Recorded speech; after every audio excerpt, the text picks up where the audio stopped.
From the 1011 Now streaming studio in Lincoln, Nebraska, this is the End Report Husker Show, sponsored by Fat Dog's Convenience Store. Hi, everyone. Bill Rentschler alongside Sports Director Kevin Sjuts in the 1011 Now streaming studio. Another edition of the End Report Husker Show, brought to you by Fat Dog's Convenience Store. Kevin, bye week is over. Long bye week.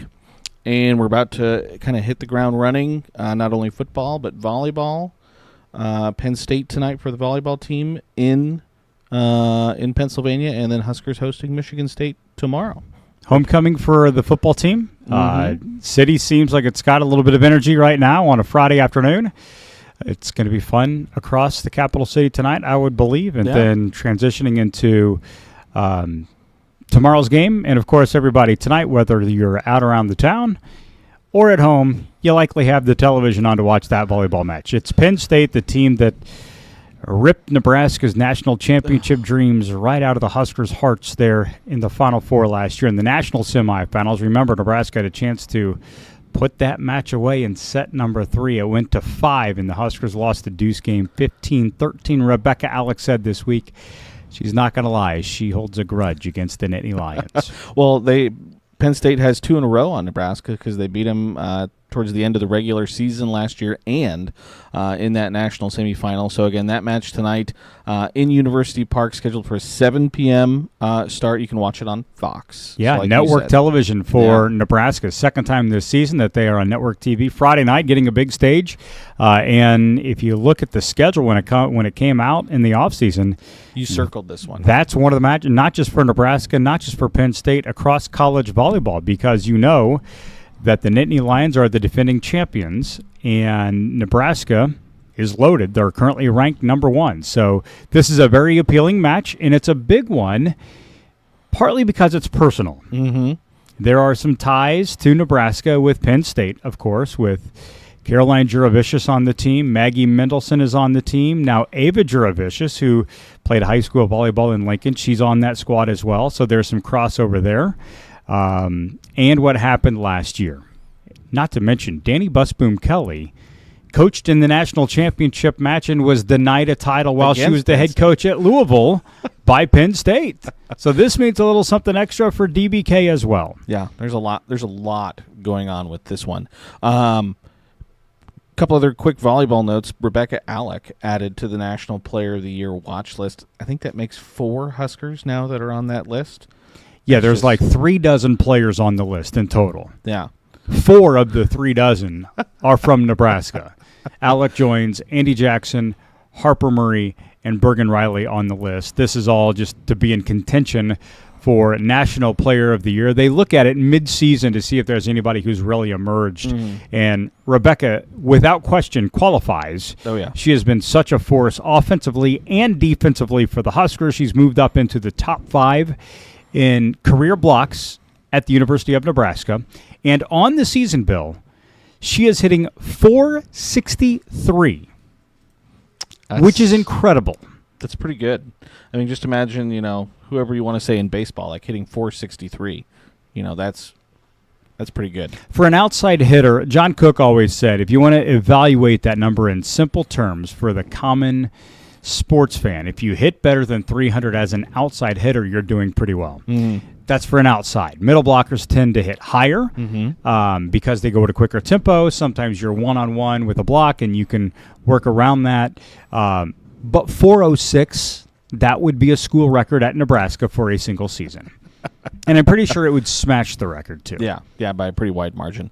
And then other thing, again, Nebraska's still number 1 in the polls, but Texas kind of nipping at their heels a little bit now, receiving 4 of the first-place votes. And part of that is not about Nebraska. It's about Texas. They're playing a little bit more challenging of a schedule right now, and that's what makes the Penn State match for Nebraska so important, because as Nebraska has trended into these home matches over the course of the month of September, and no disrespect to the Utahs and Wright States of the world, Nebraska has played that quality of opponent, while Texas has kind of loaded up the both sides of the barrel, and they're playing a very challenging schedule right now, and they've won a lot of impressive matches. So that's where a few of the voters who are coaches have leaned Texas, but Nebraska could possibly get those first place votes right back if they go do work in Happy Valley tonight. Yeah, absolutely. And so, again, it'll be super interesting to watch that match with all the Nebraska-Penn State connections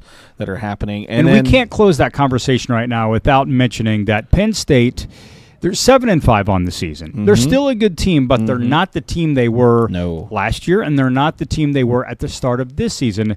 Izzy Stark, about 3 weeks ago, left Penn State, is out of college volleyball right now for personal reasons, citing mental health, and that is an absolute game changer for that team. Mm-hmm.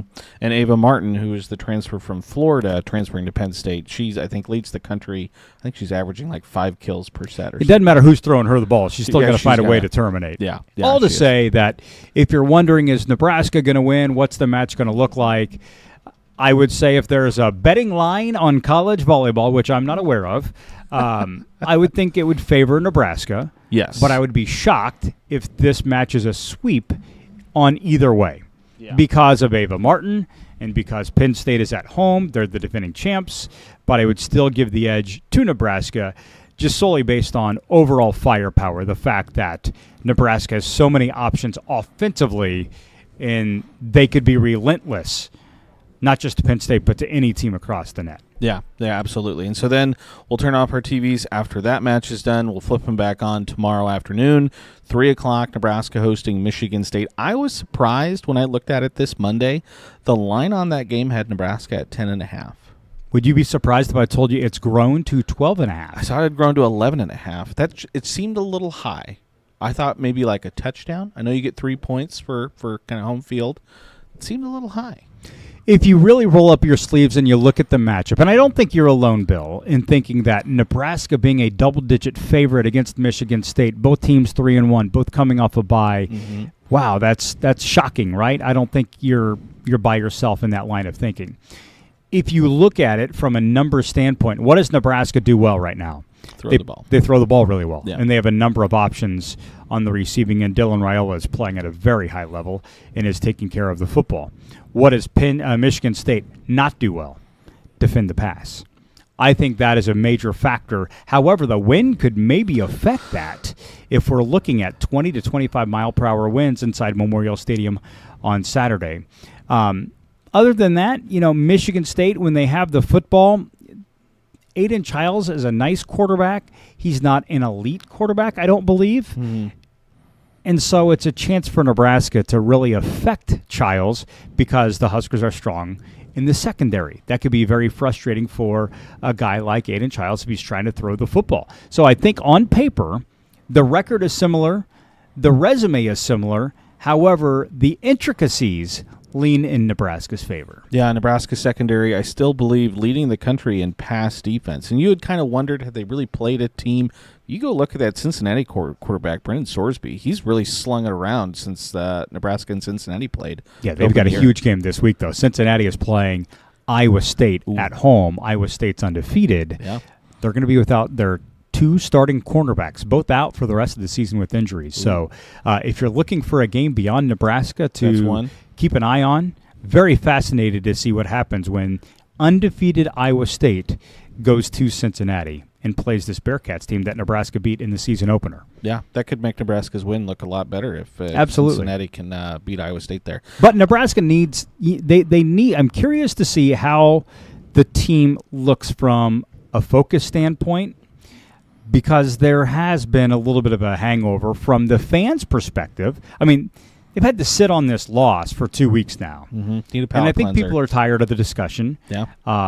And I don't know how much the team heard it, but you can feel like there's a bit of a weight on this team because it's been so long. And frankly, Nebraska did not play well, and they had some weaknesses really exposed in the 30-27 loss to Michigan. So will the offensive line look better? Can they protect Dylan Raiola? Can it defend the run better than it did the last time they were on the field? Those are big question marks. So I'm very anxious to find out what does Nebraska look like in those 2 elements of the game.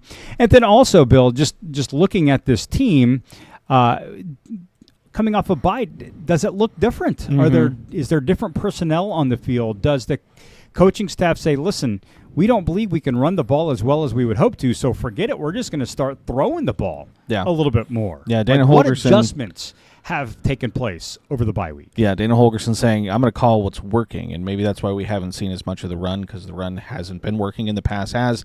And again, we knew it was going to look good against Akron and Houston Christian, but is Michigan that good of a team that, when you go through the Big Ten, Nebraska's going to have those same troubles? I think that's what a lot of the fans want to know is we've kind of been on either end of the extreme over the past couple weeks. Circling back to your comment about the, what was it, a 10.5 point line? Yeah, 10.5 to open. Yeah. Which has grown to 12.5 last I looked here today on Friday.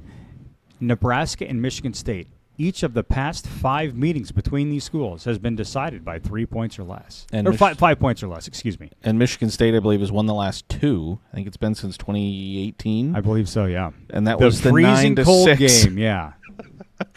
During the Scott Frost tenure there. Yeah, I remember. Barrett Pickering made 3 field goals that day in the snow inside Memorial Stadium. That was one of the better wins of the Scott Frost era. It was. All right, who do we got on the call this week, Kevin? Oh, good question. It's going to be on FS1. Oh, baby. Tim Brando is calling the game for FS1. And that's ironic that we mentioned Tim Brando in a breath following saying Scott Frost, because he was a big believer in Scott Frost. Devin Gardner will be also in the booth with Tim Brando. Gardner, a former Michigan quarterback, so pretty familiar with both of these teams. Josh Sims will be on the sideline. So it's an FS1 broadcast for a 3 o'clock kickoff for Nebraska against Michigan State on homecoming. There we go. And then one last thing, Kevin, because I know you got to run out the door. I just got to ask you about it. I think this is a thing of beauty. New basketball court inside of Pinnacle Bank Arena. There was a lot of blowback last year. The state outline was removed. It's just a big block in. It is back. So now we can hear them say, so-and-so hits a 3 from the panhandle. Or, even better, I want to hear Kent Pavelka say, so-and-so hits a 3 from Herbie's mustache or Herbie's hairline. Yeah. Or, you can now not only incorporate the state outline because it's back on the court. Yeah. Now you have Herbie Husker on top of the state outline. Yeah. So take your reference point. By the way, you asked I think it's absolutely gorgeous. Yeah, I think so too. I love it. And not only is Herbie Husker on mid-court inside Pinnacle Bank Arena, it is now everywhere across the men's and women's programs. I was struck by the amount of apparel that the support staff and coaches are wearing with the Herbie Husker spinning a basketball. And it's even on some of the signage all around Pinnacle Bank Arena. It's on the scoreboard. It's on the ribbon board.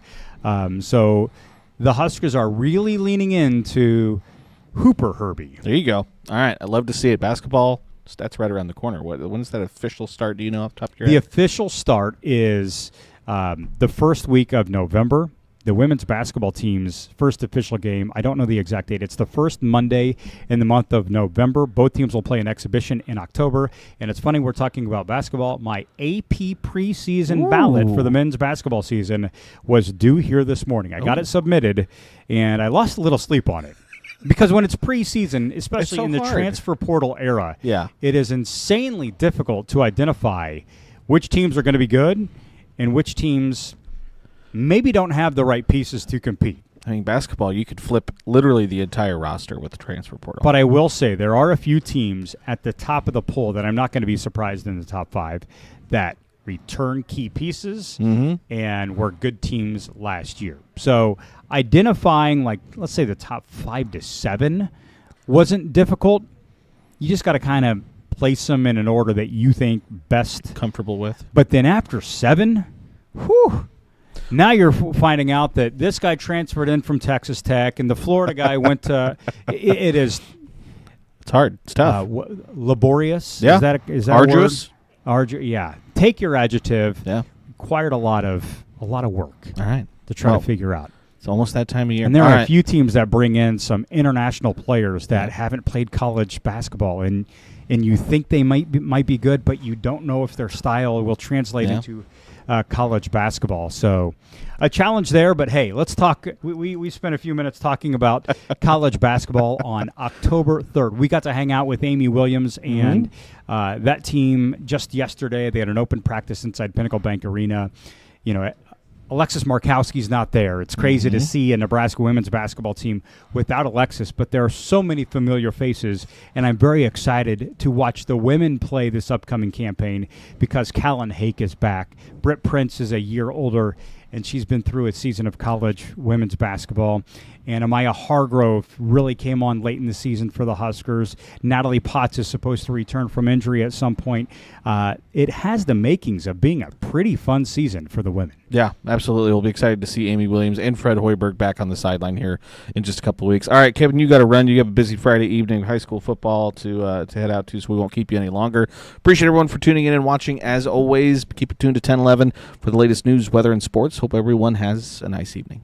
You've been listening to the Unreport Husker Show, sponsored by Fat Dog's Convenience Store. Watch, listen, and stream on the 1011 Now app, on YouTube, or wherever you get your podcasts. For more Husker coverage throughout the week, watch The End Report on 1011 Sports at 6 and 10 p.m.